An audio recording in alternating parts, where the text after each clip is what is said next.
Hey guys, I hope you are doing well. I am Prithvi. So आज हम discuss करेंगे आश्रम व्यवस्था के बारे में। आपको पता है कि हम एंशियंट हिस्ट्री के बारे में पढ़ रहे हैं। पिछली वीडियो में हमने डिस्कस किया था उत्तर वैदिक काल की आर्यों की सामाजिक, राजनीतिक और आर्थिक व्यवस्था के बारे में। ठीक है, तो उसी का पार्ट है आश्रम व्यवस्था। तो चलिए अपना डिस्कशन स्टार्ट करते हैं। सबसे पहले आपसे एग्जाम में पूछा जा सकता है कि आश्रम कितने प्रकार के होते हैं, तो आपको बताना है 4 प्रकार के। कौन कौन से? ब्रह्मचर्य आश्रम, गृहस्थ आश्रम, वानप्रस्थ आश्रम और संन्यास आश्रम। एक्चुअली में आश्रम ना, आप एक्चुअल में जो आश्रम का जो अर्थ होता है वो क्या होता है कि काम करने के बाद जो पर्सन होता है वो आश्रय में के लिए जाता है। ठीक है, आप काम करने के बाद कहाँ जाते हो? घर जाते हो। तो घर भी क्या एक आश्रम है। ठीक है, तो आश्रम इस टॉपिक से मतलब आश्रम व्यवस्था से, आश्रम का आश्रय हमारा जो है घर से नहीं है। ठीक है, ये जो है ज़िंदगी की 4 अलग अलग पड़ाव है। मतलब जो आश्रम व्यवस्था है ना, उसमें जो है मनुष्य के जो जीवन है, मतलब उसकी जो जीवन अवधि है उसको 100 वर्ष माना गया है। और प्रत्येक उस 100 वर्ष को जो है 4 भागों में डिवाइड किया गया है, 25-25-25 में। ठीक है, जैसे पहले जो 0 से 25, ठीक है, पहले जो 0 से 25 तक की जो आयु होगी उसको क्या करेंगे हम? ब्रह्मचर्य आश्रम। और जो 25 से 50 होगी उसे हम गृहस्थ आश्रम कहेंगे। और 50 से जो 75 होगी उसे हम वानप्रस्थ आश्रम कहते हैं। और जो 75 से मृत्यु तक का दौर चलता है या 75 से 100 वर्ष तक का जो दौर होता है उसे हम क्या कहते हैं? संन्यास आश्रम कहते हैं। प्रत्येक अवस्था में, मतलब इन चारों की प्रत्येक अवस्था में मनुष्य को जो है कुछ ना कुछ अपने दायित्व, अपने कर्तव्यों का निर्वहन करना पड़ता है। मतलब इन चारों आश्रमों में मनुष्य को जो है कुछ ना कुछ कर्तव्यों, दायित्वों का निर्वहन करना पड़ता है। प्रत्येक आश्रम जीवन की एक अवस्था है। ठीक है, प्रत्येक आश्रम, ठीक है, ये जो जितने भी 4 आश्रम है ना, ये क्या है? जीवन की एक अवस्था है जिसमें रहकर मनुष्य को कुछ निश्चित कर्तव्यों का निर्वहन करना होता है। और चारों आश्रमों में गृहस्थ आश्रम, चारों आश्रमों में ना गाइज, ये जो गृहस्थ आश्रम है ये सबसे ज़्यादा इंपॉर्टेंट है। गृहस्थ आश्रम सबसे ज़्यादा इंपॉर्टेंट बताया गया है। ओके, तो चलिए अपना डिस्कशन स्टार्ट करते हैं। तो सबसे पहले जो है आश्रम व्यवस्था की जो शुरुआत हुई थी ना, वो उत्तर वैदिक काल में। उत्तर वैदिक काल की जो टर्म, जो समय है वो कितना है? 1000 ईसा पूर्व से 600 ईसा पूर्व। तो उत्तर वैदिक काल में ही जो है आश्रम व्यवस्था की शुरुआत होती है। और जो उत्तर वैदिक समय के जो साहित्य है ना, उनसे हमें 3 आश्रमों के बारे में उल्लेख मिलता है। कौन कौन से? ब्रह्मचर्य आश्रम, गृहस्थ आश्रम और वानप्रस्थ आश्रम। और जो चौथा आश्रम है जिसे हम संन्यास आश्रम कहते हैं ना, उसका वर्णन हमें जो है ज्वालोपनिषद में मिलता है। ठीक है, अब से क्वेश्चन पूछा जा सकता है सीधा कि ज्वालोपनिषद में जो किस आश्रम का वर्णन किया गया है, या संन्यास आश्रम का जो वर्णन है किस उपनिषद में है? तो ज्वालोपनिषद में है। ओके, पहला जो आश्रम है हमारा वो है ब्रह्मचर्य आश्रम। ब्रह्मचर्य आश्रम जो है एक, मतलब स्टार्टिंग जो 25 साल होते हैं ना, उसको जो हम क्या कहते हैं? ब्रह्मचर्य आश्रम कहते हैं। ठीक है, आप जो है 25 साल, अपने 25 स्टार्टिंग जो 25 साल में क्या करते हो? स्कूल जाते हो, एजुकेशन प्राप्त करते हो। ठीक है, तो यही है ब्रह्मचर्य आश्रम। ब्रह्मचर्य आश्रम में क्या होता है कि एजुकेशन, ज्ञान व शिक्षा हासिल करने का जो है काल होता है। कौन? ब्रह्मचर्य आश्रम। ठीक है, इसी में जो है मनुष्य, जो बालक है या जो मनुष्य है ना, वो जो है अपने गुरुओं के अधीन जाता है और यहाँ पर इस शिक्षा ग्रहण करता है और अपना माइंड जो है, अपनी बुद्धि का विकास करता है। किसमें? ब्रह्मचर्य आश्रम में। अब जो ब्रह्मचर्य आश्रम होता है ना, उसमें एंट्री के लिए जो है एक संस्कार होता है गाइस। ठीक है, ब्रह्मचर्य आश्रम में शामिल, मतलब एंट्री करने के लिए जो एक संस्कार किया जाता है उसको कहते हैं हम उपनयन संस्कार। देखिए, उपनयन संस्कार क्या होता है? जिसमें जो है गुरुओं द्वारा जो है, जो भी शिष्य है उसके पास एजुकेशन प्राप्त करने के लिए आते हैं, तो उनको क्या किया जाता है? उनका स्नान करवाया जाता है। उसके बाद जो है कई हवन वगैरह होता है। उसके बाद उनको जो है जनेऊ आप जानते हो, जैसे कि यहाँ पर आप देख रहे हो ना, ये जो इन्होंने पकड़ा हुआ है इसको क्या कहते हैं? जनेऊ कहते हैं। जैसे कि इस पर्सन ने पहना हुआ है, ठीक है, तो उनको जो जनेऊ पहनाया जाता है। ठीक है, तो इसी उपनयन संस्कार से जो है ब्रह्मचर्य आश्रम में जो है एंट्री होती है। ठीक है, और उसी में से स्टार्ट हो जाता है एजुकेशन की शुरुआत। मतलब गुरुओं द्वारा जो उन बालकों या मनुष्य को जो है, या शिष्यों को जो है एजुकेशन दी जाती है। जो ब्रह्मचर्य आश्रम होता है ना, उसमें जो दिनचर्या बहुत कठिन होती है। मतलब ब्रह्म जो आश्रमों के जो रूल एंड रेगुलेशन होते हैं वो बहुत कठोर होते हैं, और वहाँ की जो दिनचर्या वो बहुत कठोर होती है। और साथ ही साथ क्या होता है कि जो आश्रम, ब्रह्मचर्य आश्रम है ना, वहाँ पर जो है मांस, मदिरा व स्त्री, ठीक है, इन चीज़ों का निषेध होता है। यहाँ तक कि जो फूलों को सूंघना भी जो है ब्रह्मचर्य आश्रम में निषेध होता है। ओके, ब्रह्मचर्य आश्रम में गाइज 2 प्रकार के जो है स्टूडेंट होते हैं, या बोला जाए तो विद्यार्थी होते हैं। ठीक है, एक विद्यार्थी होता है जो केवल 25 साल तक, मतलब अपने ब्रह्मचर्य आश्रम में, मतलब 25 साल, आपको पता है ब्रह्मचर्य आश्रम क्या है? 0 से 25 वर्ष तक का। तो 25 साल तक ही जो है एजुकेशन प्राप्त करता है अपने गुरु से, तो उसको क्या कहते हैं हम? उसको क्या कहा जाता है, नैष्टिक कहा जाता है। मतलब जो 25 साल तक जो ये शिक्षा ग्रहण करता है उसे हम नैष्टिक कहते हैं। और वो शिष्य या वो स्टूडेंट जो अपने गुरु से जो है आजीवन मतलब फॉर एवर के लिए जो है शिक्षा ग्रहण करते रहते हैं, उनको हम क्या कहते हैं, उपकुर्वाण कहते हैं। क्या कहते हैं, उपकुर्वाण कहा जाता है। जो फॉर एवर के लिए एजुकेशन प्राप्त करते हैं उन्हें उपकुर्वाण, और जो 25 वर्ष के लिए जो शिक्षा ग्रहण करते हैं उन्हें हम नैष्टिक कहते हैं। ओके। और इसी तरह जो है लड़कियों का भी है, जो लड़कियां 25 साल तक जो है ब्रह्मचर्य आश्रम में जो है शिक्षा ग्रहण करती हैं, उनको हम क्या कहते हैं, उनको कहा जाता है क्या, ब्रह्मवादिनी। क्या कहा जाता है, ब्रह्मवादिनी। और जो ताउम्र जो है गुरु से जो है शिक्षा ग्रहण करते हैं उसे उन्हें कहा जाता है साधु वधू। क्या कहा जाता है, साधु वधू कहा जाता है। ओके।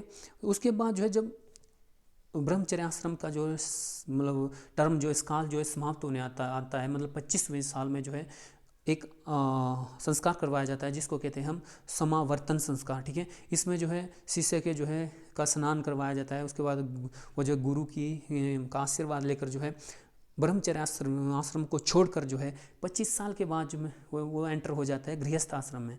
ओके। अब क्या होता है, आप एजुकेशन प्राप्त करते हो। एजुकेशन के बाद क्या आप अपनी लाइफ में क्या करते हो, शादी करते हो। ठीक है। तो जैसे आप शादी करते हो तो आप एंटर हो जाते हो किसमें, गृहस्थ आश्रम में।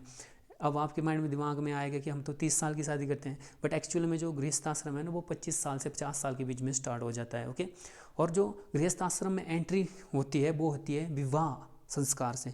किससे, विवाह संस्कार से। मतलब उस स्टूडेंट जो है जब ब्रह्मचर्य आश्रम से निकलता है तो सीधा गृहस्थ आश्रम में एंट्री होने के लिए वो पहले क्या करता है, शादी करता है, जिसको हम क्या कहते हैं, विवाह संस्कार करते हैं। ओके।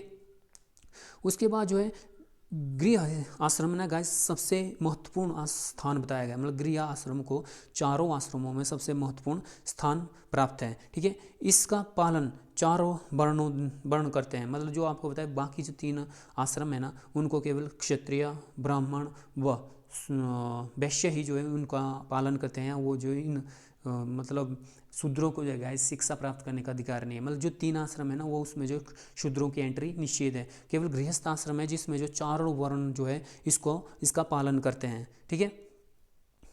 गृहस्थ आश्रम में मनुष्य को 3 ऋणों से मुक्ति पाना आवश्यक है। ठीक है। जो गृहस्थ आश्रम है ना उसमें जो मनुष्य के ऊपर 3 ऋण होते हैं जिनसे उनको मुक्ति पाना आवश्यक है। और इसी गृहस्थ आश्रम में वह पंचमहायज्ञों का अनुष्ठान कराता है। पंचमहायज्ञों का अनुष्ठान करवाता है। अब पंचमहायज्ञ क्या है, जैसे ब्रह्म यज्ञ, देव यज्ञ, पितृ यज्ञ, भूत यज्ञ व नृप यज्ञ। ठीक है। तो इन 5 महायज्ञों का जो है गृहस्थ आश्रम में मनुष्य क्या कहता है, इनका अनुष्ठान करवाता है। वह 3 जो ऋण है वो है देव ऋण, ऋषि ऋण व पितृ ऋण। इन तीनों ऋणों का जो है मनुष्य को गृहस्थ आश्रम में रह करना इन तीनों ऋणों से जो मुक्त होना आवश्यक है। अब देव ऋण क्या होता है, देखो गाइस देव ऋण में क्या होता है कि अग्नि का पता है उत्तर वैदिक काल में क्या कहा गया है कि अग्नि जो है वो देवताओं व मनुष्य के बीच में क्या है, संपर्क का एक साधन है। ठीक है। अग्नि के द्वारा जो है हम जो है देवताओं से जो है संपर्क साध सकते हैं। तो अगर आपको जो है देव ऋण से मुक्ति चाहिए तो आपको क्या करवाना पड़ेगा, तो यज्ञ करवाने पड़ेंगे। अब ऋण जो ऋषि ऋण है, ऋषि ऋण से मुक्ति पाने के लिए जो आपको देव ग्रंथ जो वेदों ग्रंथों का जो है अध्ययन करना पड़ेगा, जो तब आप क्या होंगे, ऋषि ऋण से जो है मुक्त होंगे। अब पितृ ऋण में क्या है कि पितृ ऋण से जो है आप तभी मुक्त हो पाओगे, कब मुक्त हो पाओगे, जब जो है आप जो एक बेटे को जन्म दोगे। मतलब आपके पिता पर जो है ऋण है। ठीक है। अब आप अपने पिता से ऋण से तभी मुक्त हो पाओगे जब जो है आप एक बेटे को पैदा करोगे। ठीक है। विशेष पर्सनली बोल रहा हूँ सॉरी, जो है इसमें जो विशेष कहा गया है कि जो बेटा पैदा होना चाहिए। ठीक है। ऐसा लड़कियों के बारे में जैसे इसमें कुछ नहीं कहा गया है। मतलब आप जब बेटा पैदा करते हो तो आप अपने पिता के ऋण से मुक्त हो जाते हो। उसके बाद मनुष्य जो एंटर करता है गृहस्थ आश्रम के बाद मनुष्य एंटर करता है वानप्रस्थ आश्रम में, जो 50 से 75 वर्ष के बीच में होता है। ओके। जो वानप्रस्थ आश्रम में जो मनुष्य होता है ना गाइस, वो संसारिक मोहमाया से विमुख होकर, मतलब संसारिक मोहमाया को छोड़कर जो है ईश्वर की चिंतन भक्ति में जो है लीन हो जाता है। बट एक बात याद रखना कि जो वानप्रस्थ आश्रम में ना मनुष्य जो है ईश्वर के प्रति, मतलब ईश्वर को जो है खुद को डेडिकेट कर देता है, मतलब ईश्वर की आराधना करता है, भजन कीर्तन करता है, लेकिन वो जो है अपनी सोसाइटी से अभी भी रिलेशन उसका बना रहता है। ठीक है। अपने समाज को नहीं छोड़ता। ठीक है। तो यही जो वानप्रस्थाश्रम है, सीधी बात है, मतलब मनुष्य जो है क्या कहता है, अपनी जो धन दौलत है, ठीक है, इसके प्रति जो उसका लोभ है उनको छोड़कर जो है भक्ति में जो है लीन हो जाता है, ठीक है, उसे हम क्या कहते हैं, वानप्रस्थाश्रम कहते हैं। लेकिन वो अपनी सोसाइटी से अभी भी ज्वाइंट होता है। उसके बाद आता है हमारा संन्यास आश्रम। सॉरी, संन्यास आश्रम में क्या होता है गाइस कि अब संन्यास क्या होता है, संन्यास का सीधा मतलब होता है मतलब पूर्णतः त्याग, पूरी तरह जो है त्याग करना। इसमें जो मनुष्य अपनी गृहस्थी का जो है त्याग कर देता है, सोसाइटी का त्याग कर देता है और निकल पड़ता है कोई एक शांत से क्षेत्र में या जंगलों में, ठीक है, वहाँ पर जो है वो क्या कहता है, ईश्वर का चिंतन करता है, मतलब ध्यान लगाता है, वहीं पर जो है विद्या का अध्ययन करता है, ग्रंथों का अध्ययन करता है, धार्मिक ग्रंथों का अध्ययन करता है, ठीक है, और जो है मुक्ति को प्राप्त करता है, मतलब ईश्वर से जो मुक्ति की आराधना करता है, ठीक है। एंड पॉइंट है इसका, मतलब जो संन्यास आश्रम है वो 75 वर्ष से जो है मृत्यु तक चलता है। इसमें जो है बिल्कुल सामाजिक मोह माया से दूर हो जाता है। इसी को हम क्या कहते हैं, संन्यास आश्रम कहते हैं। ओके, देखो गाइस, जो आश्रम व्यवस्था है ना, उसमें 4 पुरुषार्थों की कल्पना की गई है। जो 4 पुरुषार्थ है वो कौन कौन से हैं, ध्यान से सुनिएगा। धर्म, अर्थ, काम और मोक्ष, ठीक है। धर्म, अर्थ, काम और मोक्ष। जो ब्रह्मचर्य आश्रम है ना आपका, जो ब्रह्मचर्य आश्रम है ना, उसमें जो है मनुष्य को किसकी प्राप्ति होती है, किस पुरुषार्थ की जो है प्राप्ति होती है, तो वो होती है धर्म की। मतलब मनुष्य एजुकेटेड होकर जो उसको पता लग जाता है कि क्या अच्छा है क्या बुरा है। तो जो ब्रह्मचर्य आश्रम है उससे हमें क्या प्राप्ति होती है, तो धर्म पुरुषार्थ की प्राप्ति होती है। गृहस्थ आश्रम में जो है मनुष्य को जो प्राप्ति होती है वो धर्म, अर्थ व काम की, इन तीनों पुरुषार्थों की प्राप्ति होती है। देखिए, जब आप ब्रह्मचर्य आश्रम से गृहस्थ आश्रम में जाते हो, ठीक है, तो उसमें आपको गृहस्थी में क्या करना पड़ता है, और आपको पता है क्या अच्छा है क्या बुरा है, ठीक है, क्या आपका धर्म क्या है, ठीक है, आपकी रिस्पॉन्सिबिलिटी क्या है।